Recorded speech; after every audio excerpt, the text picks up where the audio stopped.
பைத்தியம்னு சொல்லு. என்ன சொல்ல வேணா, திஷ்டா ஒரு பைத்தியம்.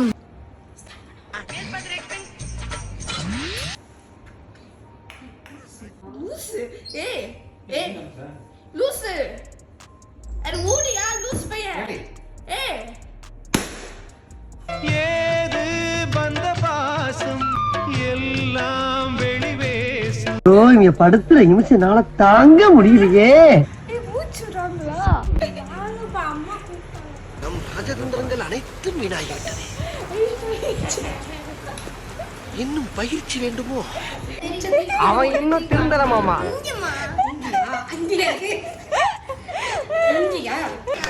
வாய்ப்பில்லை ராஜா, வாய்ப்பில்லை.